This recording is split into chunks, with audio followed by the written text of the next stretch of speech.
If you felt like you're not getting enough deals from the current leads that you have, I'm going to be sharing with you what I call the equity versus strategy seesaw. This is a framework that I use to coach my own team members so that they understand and they can identify where do they go after the lowball cash offer. Now, if you don't know me, my name is Joel Aponte, and I help real estate investors start and scale their virtual real estate investing business. And we do that with guaranteed inbound leads and systems. And in this channel, I share my journey. What are we doing in our business? How we're helping others as well. And hopefully you gain value from it. If you do, please go ahead and subscribe and like. Let me know in the comments what sort of questions you have so that gives me ideas for follow-up videos to do.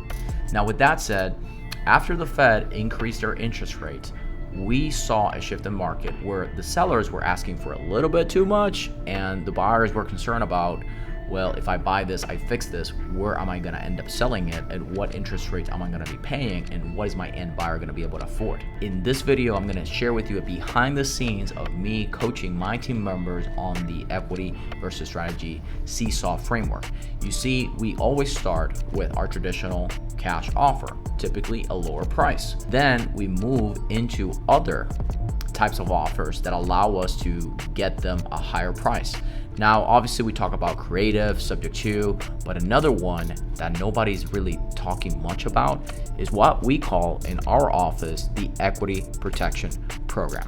All right, so it's a home run of a deal. Hopefully this is useful for you. Stay till the end, in which I'm going to give you a free download so that you can go ahead and start implementing this in your business. It's very important that you get the definitions right so that you can start seeing those type of deals when you're working with your leads. God bless. I'm going to call this the equity/strategy seesaw. You guys ever seen the seesaw where kids play? Imagine that you have a seesaw. This is my little seesaw here. The seesaw could be like this, like it could be more inclined. So on one side, we're going to have equity. So let's say that on this side, we have 100% equity. And then on the bottom, we have 0 equity. On this side, we got equity. And then on this side over here, we've got strategies. And so those strategies, you got short sale, creative, you've got, let's call it equity protection. And then, you got your wholesale prices. So what happens is if your seller has 100% equity and this side of the seesaw is here, you can pretty much do any of these. And you always want to start your negotiation on the wholesale side. If your seller, this is a seesaw and this side is equity, right? This side is equity. And then this side is strategies. That's why we call it the equity strategy seesaw. One side is the strategies and one side is the equity. The equity, like the difference between what it's worth and what they owe. So if they don't, if they have 100% equity, you have a lot more strategies that you can use.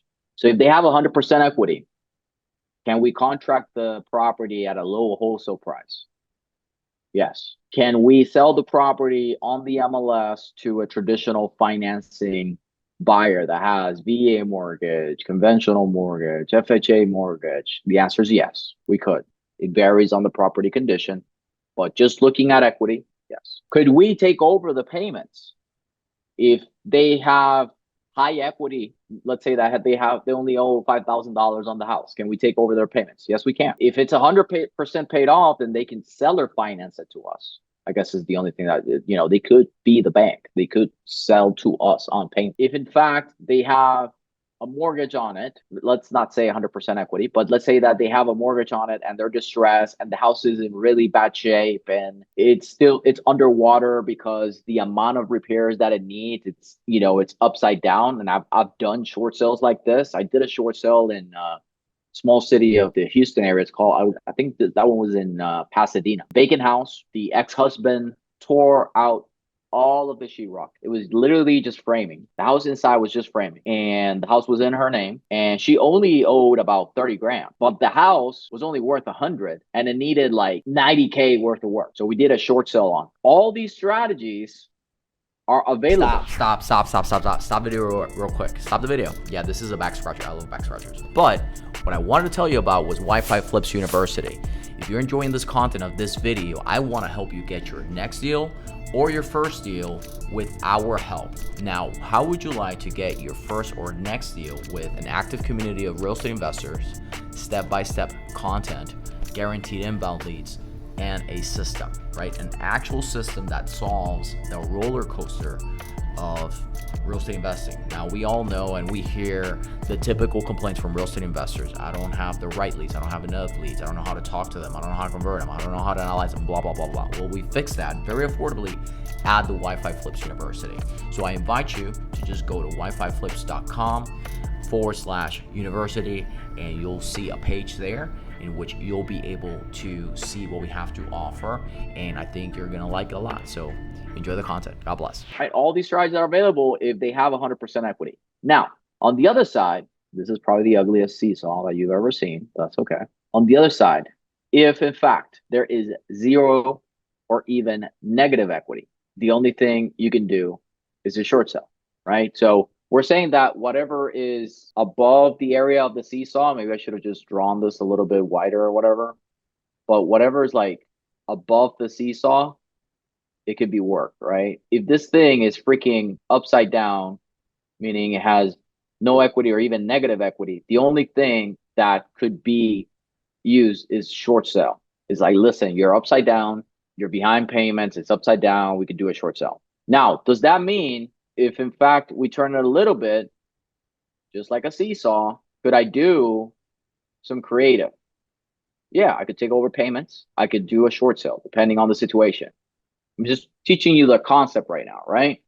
And so can we do subject to on a property that's upside down? Maybe, but the more repairs that the house needs, the more behind that they are, the more money has to be brought into the deal, and the harder it is for it to make sense. At the end of the day, with creative deals, is how much money am I out of pocket to get this fixed debt? And so when you say out of pocket, it's not only the closing costs, is how much money is required to reinstate the loan? How much money is required to fix up the house, to buy the furniture? If they have somewhat of an equity, maybe we cannot do wholesale prices, but we can do equity protection. So like, it's like, okay, the house is nice, they have some equity, but unfortunately, it's not like a wholesale price will work for them. That's how I see it in my brain. It's like, listen, if you're a negative equity, zero equity, very low equity, depending on how distressed you are, maybe short sell, it may be creative. If you have some equity that we can accommodate the closing costs, the fees, whatever needs fixing for the lender to make this deal work for them, it appraises, then we can do an equity protection. But we always start with a wholesale and then work our way up. Does that make sense? Just so you guys know, wholesale is where we make the most money, and the money, the spread starts getting smaller and smaller as we go up on the strategy side here. But it opens up a whole different ballpark when we take over payments, because we're back almost to wholesale spread when we go there, but it has to qualify. So we've wholesaled subject to. It doesn't happen as often.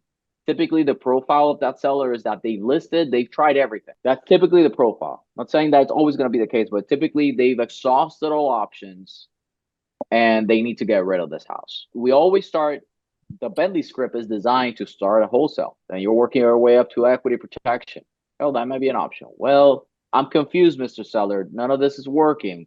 Their values are off. You owe too much. Are we behind payments? Oh, yeah. Okay. Taking over payments. Oh, you're getting foreclosed next week? And you owe like $20K to reinstate the loan? Jesus Christ, we got to file for a short sale. So it just levels to it. Okay, how was that? How was the equity versus strategy seesaw framework? Now, I want you to go to WiFiFlips.com/seesaw. That is WiFiFlips.com/seesaw, so that you can download how we defined those alternative offers for our sellers, all right? So study it, memorize it. Go ahead, let me know in the comments what sort of follow-up questions you have. I'd love to help you out.